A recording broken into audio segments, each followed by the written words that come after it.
Okay, since, Todd, you gonna call roll? Bixler, Yes. Holder. Do we get to have a new board member? Oh. Poe!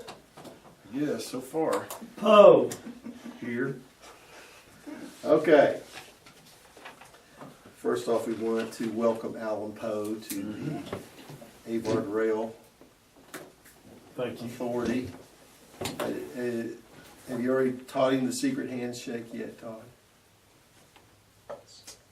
Okay. All right. You'll find the meetings in your packet.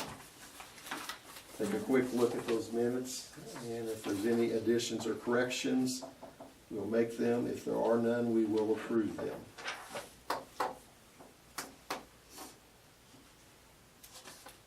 Motion to approve. And I'll second. Roll call.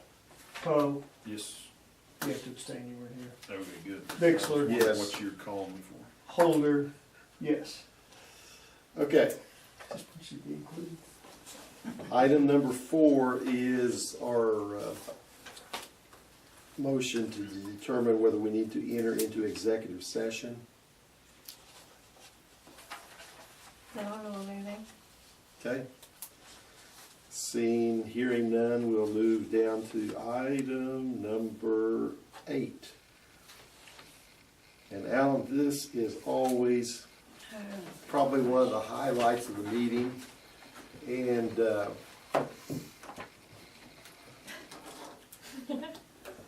hey, 8th highest of all time. No, keep reading. That's a point system. Go ahead. you are here as a guest. Remember that. Go on with it. So, Okay. Yes, Todd does a great job, Alan, being the treasurer for the board. He has some very unique accounting methods, and I'm going to turn it over to him to explain a financial statement. have you already looked at that? Yeah. I didn't say I understand it all, but yes, I looked at it. So, This Sonia understands. Would you like me to explain it? Since inception, this has been a very difficult situation to try to really wrap our arms around, because we had several different financing options, several different places, and we're making payments, and most of the payments we make are quarterly. Right? So in order to have cash flow that we really understood, we accrue those payments on a monthly basis. So everything is accrued on a monthly basis. And then we categorize that out in separate portions of the balance sheet so that we know how much is in each fund, if you will, only it's not in a separate fund, it's in one total cash account. We separate it out for clarity to the board, which sometimes they understand and sometimes they don't. You just have to be honest about that. But anyway, that's the reason that the accounting is somewhat confusing, not misleading, as the chairman would like to allude to. That Well, that makes sense. it is. When you look down to the top of those, it's, oh, we're accruing those payments every month, every 30 days.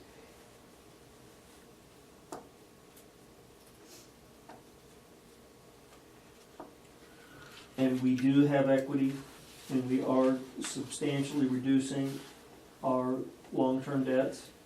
We are not incurring new debt, and we continue to reduce.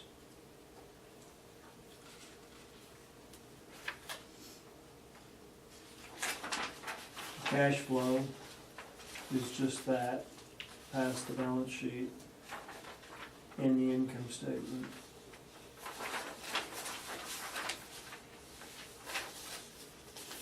Just so Alan understands, our actual checking account balance is which number, Todd? Well, the actual total is the checking account balance.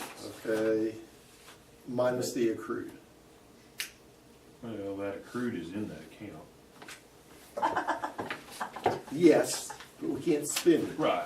I got it. What's available to spend is the income other and the Yes. checking.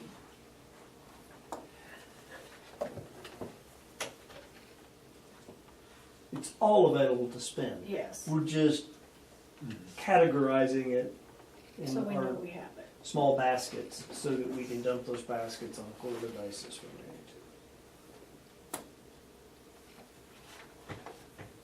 to. And so you'll know, as a member of the Woods County Economic Development Committee, the WCEDC accrued payment, that's where we get, for each car that comes in, we charge a rail car charge. Mm-hmm. And so like, you'll notice that it says, it has WCEDC accrued payment, it's got ARRPA, which is the Avard Regional Rail Park Authority accrued payment, and then there's the repairs and maintenance fund. So for each one of those cars that come in, 5% of that rail car charge goes into the ARRPA accrued payment. That's to, if we need that for business recruitment or diversity, whatever we need to do for the Mhm. park. 10% goes into the repairs and maintenance fund. So when we need to do that, we have those funds set back, and 5% goes to the WCEDC, and they disperse that to us biannually. So that money comes to help us, and they also make a pledge to us, $500 a month, that they pay us for recruitment and maintaining and stuff. So they have a pledge to us, and then they help us. It's a revenue source that we built into this project to help Right. fund the committee and our projects. So that explains it.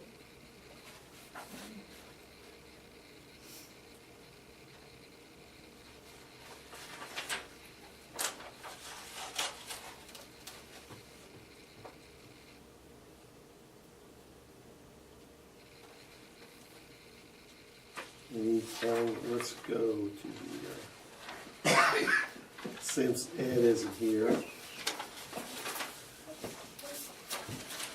take a look at our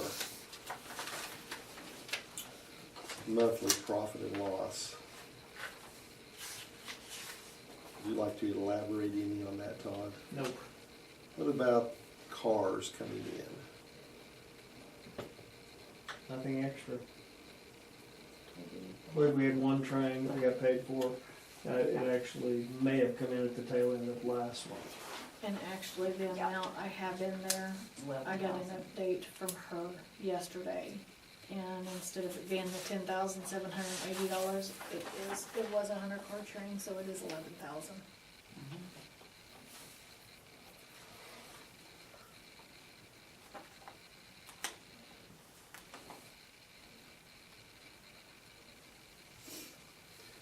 So to date, our fiscal year, Alan, runs from July 1 to June 30, the same as the county, okay?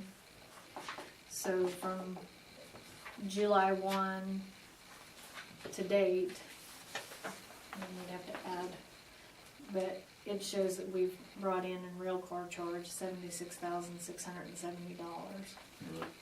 12 in rental in and rental. 451. Yep. And that's from the tax increment. The tax increment district that we have established down there. Oh, that's what the miscellaneous is.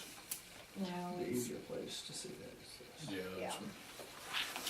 But But they- basically, they you can wanted see to- that basically 2 out of the last 5 months, you must have 2 cars, or 2 trains. Yeah, Okay. that's right.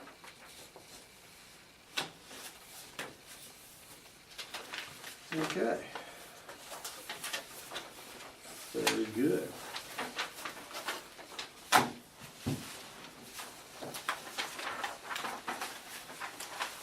Just to update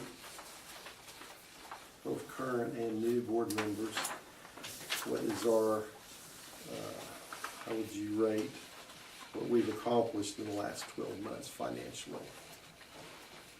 I mean, are we going the right direction? It's treading water? No, I think we are going the right direction. We've had more trains this year already than what we had last. Last year, maybe. And I think our relationships are better.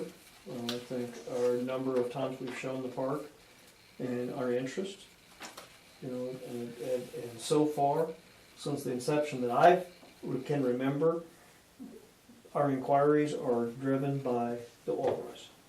And as oil price increases, we have more interest in the park. And as oil price goes down, it slows down. That doesn't mean that that's the only income that we get, but or the only people we have come through our park, because within the last 12 months we've rented acreage for pipe yards and had other interest of people coming in. So it's not all oil field related, but the interest, the calls, to me anyway, come when the oil price is going up. How many entities unloaded trains in the last year? Curiosity. Well, the primary one would be the Rock, Right. Martin Marietta, And then H2.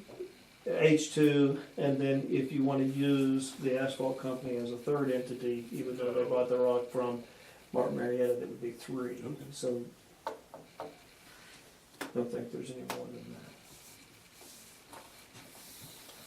that. Okay.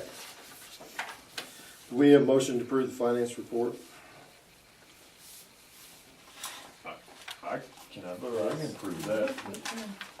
Yeah. I'll make the motion. Second. Todd? I can't say. Thank you. I can't. I will second it. Thank you. Poe, Yes. Bixler, Yes. Holden. Yes. Okay.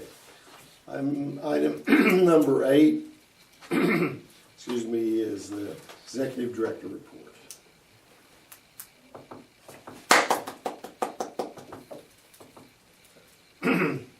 What do you have to share with us on anything? I can share with you that I received notification at 2:52 today from the federal program of build transportation grants, that we were not a recipient. The only rural recipient in Oklahoma was the Port of Muskogee.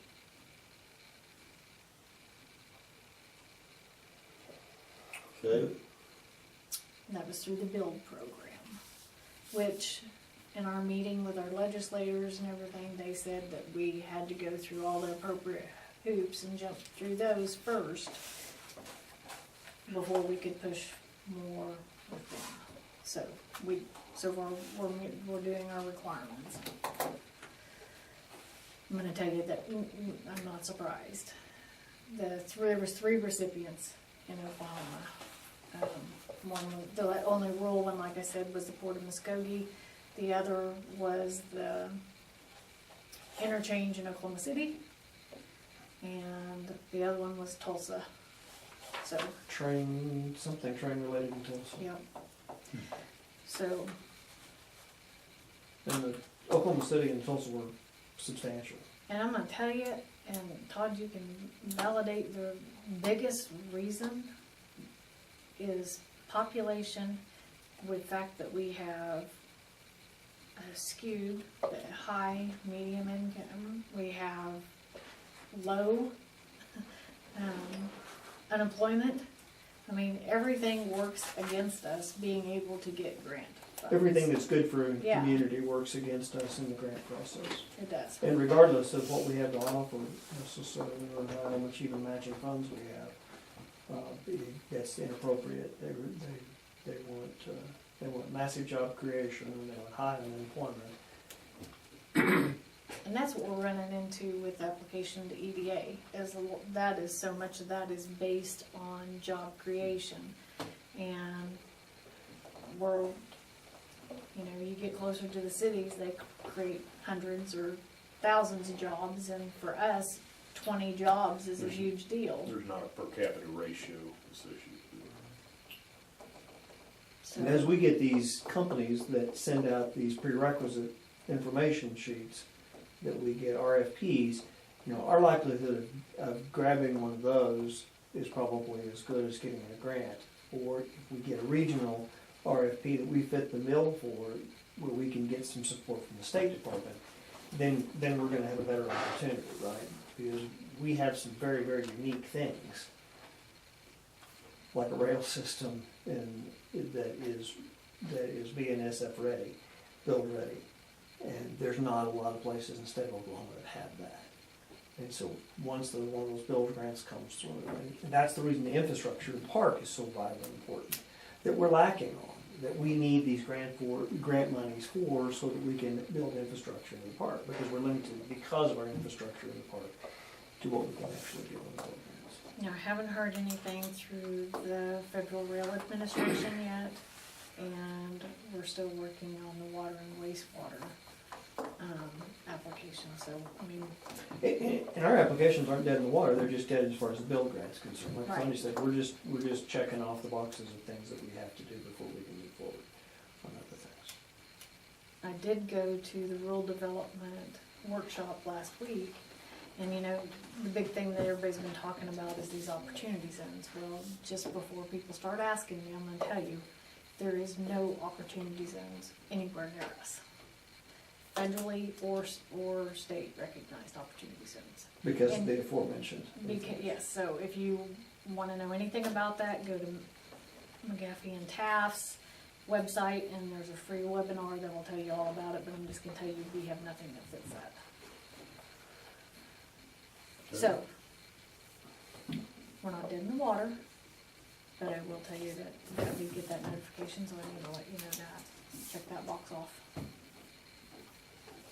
Which that doesn't, wasn't surprised by, that was kinda predicted. Disappointing, but predicted. Okay, anything else? And I didn't win the lottery, so I can't take care of it that way either. I did buy a ticket though. I tried. Okay. Does any member have any new business to be brought before the board at this time? Again, we're happy to have you, Alan, here on the board. And on item number 11, any citizens like to make any remarks?